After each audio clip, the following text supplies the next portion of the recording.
तो नमस्कार दोस्तों, स्वागत है मगन ट्यूटोरियल्स में। उम्मीद करता हूं सब लोग स्वस्थ होंगे, व्यस्त होंगे, ज़बरदस्त होंगे।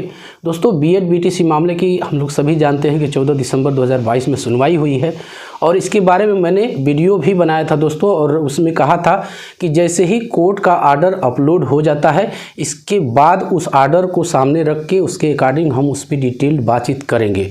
तो दोस्तों कोर्ट का आर्डर अपलोड हो चुका है और उस आर्डर में क्या कुछ है जिससे इस मामले पे हम कुछ सोच सकें और कुछ निर्णय ले सकें। कुछ तो ऐसा उसमें कहा गया है, वो आगे मैं चल के आपको बताऊंगा।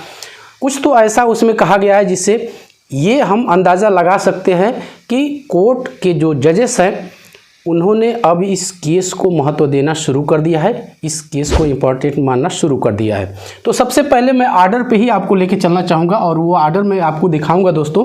ये आर्डर आप खुद से भी साइट से जाके सुप्रीम कोर्ट की साइट से आप निकाल सकते हैं या फिर आप कमेंट करते हैं तो वो आर्डर मैं आपको टेलीग्राम चैनल पे उपलब्ध करा दूंगा। इसी मगन ट्यूटोरियल के नाम से ही सर वो जो है टेलीग्राम चैनल है।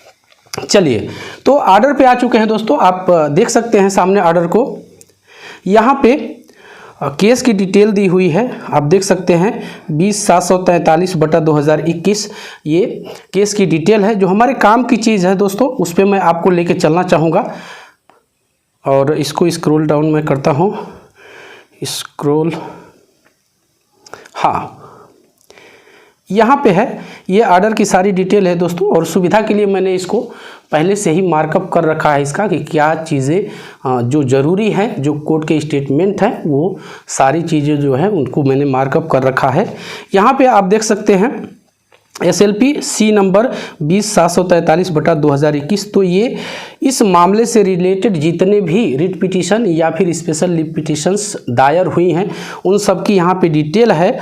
और इशू नोटिस आप यहाँ पे ध्यान दीजिएगा, इस लाइन पे दोस्तों, इस लाइन पे ध्यान दीजिएगा। Issue notice in WP number 137/2022, WPC number 881/2022 list these petitions on 10 January 2023 with in the first 5 matters. ये दोस्तों ये जो पॉइंट आउट किया है कोर्ट ने, ये महत्वपूर्ण है कि अब जो ये केस लिस्ट हुआ है 10 जनवरी को, ये विद इन 5 मैटर्स के अंदर रहेगा। इस यानी कि इसको सुनने के लिए जजेस के पास काफ़ी सारा समय रहेगा। इससे ये हम अंदाज़ा लगा सकते हैं दोस्तों कि अब इस केस को जजेस ने इम्पोर्टेंस देना शुरू कर दिया है और वो चाहते हैं कि चूँकि जनहित का बड़ा ये मामला है, इसलिए इसका फाइनल डिसीजन जल्दी से जल्दी दे दिया जाए। दूसरी चीज़ इसी के संबंध में मैं आपको दिखा रहा हूं दोस्तों। यहाँ पे नीचे आ जाइए, इस लाइन में एक ये SLP C नंबर दिया है 22,774/2022। इसे आप लोग देखिएगा, ये वेस्ट बंगाल का मैटर है दोस्तों। और मैं बता भी देता हूँ आपको किसका ये मैटर है, Sadiq Biswas versus state of West Bengal, ये इनका मैटर है। और इस मैटर को डिटैग किया गया है यहाँ पे। हालांकि ये भी सर्विस रिलेटेड ही मैटर है और BED BTC के मामले से ही संबंधित है, लेकिन इसको यहाँ से डिटैग किया गया है, आप देख सकते हैं। और इन्होंने कहा है इशू नोटिस, यानी इनके एडवोकेट्स को, यानी इनकी जो पार्टी है, इनको नोटिस इशू करने के लिए कहा गया है। दूसरी चीज़ मैं आपको दिखाता हूँ, एक और मैटर है दोस्तों।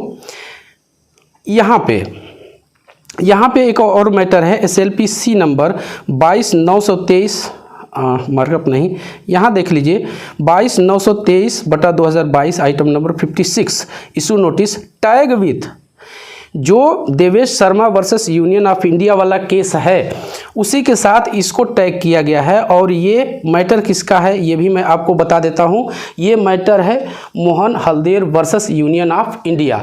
तो ये भी सर्विस रिलेटेड ही मैटर है दोस्तों।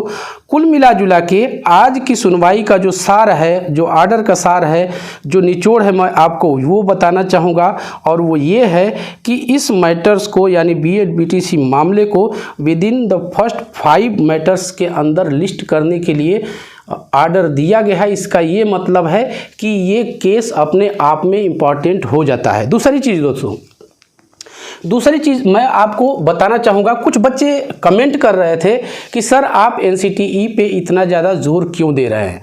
तो उसका कारण है दोस्तों, उसका एक कारण है NCTE पे जोर देने का एक कारण है NCTE क्योंकि यही वो बॉडी है जो प्राथमिक शिक्षा से संबंधित जो भी भर्ती के रूल रेगुलेशन है यही डिसाइड करती है कौन इसमें एलिजिबल है, कौन एलिजिबल नहीं है। आप लोग को याद होगा आप लोगों को याद होगा कि अभी कुछ दिन पहले इलाहाबाद हाई कोर्ट का एक मामला आया था, माध्यमिक से संबंधित था। वहाँ पे कोर्ट ने साफ साफ कहा कि जो एलिजिबिलिटी तय करने का अधिकार है, यानी कौन इसमें रहेगा कौन नहीं रहेगा, ये संवैधानिक संस्था एनसीटीई के पास ही है। तो यहाँ पे गुंजाइश नहीं है कि कोर्ट इसमें हस्तक्षेप करे, बल्कि एनसीटीई द्वारा तय मानदंड जो है वही यहाँ पे मान्य होंगे। एनसीटीई पे जोर देने का एक और कारण है दोस्तों, आप लोगों को याद होगा कि 27 जुलाई 2017 को इसी सुप्रीम कोर्ट ने एक आर्डर पास किया और इस आर्डर के हिसाब से उत्तर प्रदेश के शिक्षा मित्रों की नौकरी चली गई थी, यानी उनका समायोजन निरस्त कर दिया गया था। तो इसमें भी जो मेन भूमिका थी, जो मेन लायबल एक सरकारी बॉडी थी, संवैधानिक संस्था थी, वो थी एनसीटीई। क्यों? क्योंकि जो भी मानक तय करती है वो एनसीटीई ही करती है। तो वहाँ पे भी एनसीटीई से पूछा गया था और आप सभी को पता है कि एनसीटीई ने एक सीधा सा रूल है, उसने रूल दिया है कि बिना शिक्षक पात्रता परीक्षा पास किए कोई भी अध्यापक के पद पे नियुक्ति नहीं पा सकता है। और इसी वजह से चूंकि शिक्षा मित्र यूपी टेट या फिर सी टेट नहीं थे, इसलिए उनकी नौकरी चली गई। इसलिए आप लोग कमेंट जो कर रहे थे कि सी टेट पे आप इतना जोर क्यों दे रहे हैं दोस्तों, तो देखिएगा, और ये हकीकत कह रहा हूँ, आप लाखों चैनल जाके देख लीजिए, एक दिन जब निर्णय आएगा तो यही एनसीटीई के रूल और रेगुलेशंस महत्वपूर्ण भूमिका निभाएंगे बीएड बीटीसी मामले में। तो बस दोस्तों यही था आज की इस वीडियो में। हालांकि इस आर्डर में बहुत कुछ नहीं था, लेकिन कुछ तो ऐसा था जो 5 केसेस में इसको लिस्ट किया गया है, 5 मैटर्स में लिस्ट किया गया है। इसका सीधा सा मतलब है कि कोर्ट अब इसका फाइनल डिसीजन देने के मूड में है। तो आज के लिए इतना ही, और चलते चलते एक रिक्वेस्ट ज़रूर करूंगा दोस्तों कि आप कृपया इस चैनल को लाइक शेयर और सब्सक्राइब ज़रूर कीजिए दोस्तों। जब आप ऐसा करते हैं तो हमें एक मोटिवेशन ज़रूर मिलता है। मिलते हैं अगली वीडियो में, तब तक के लिए नमस्कार।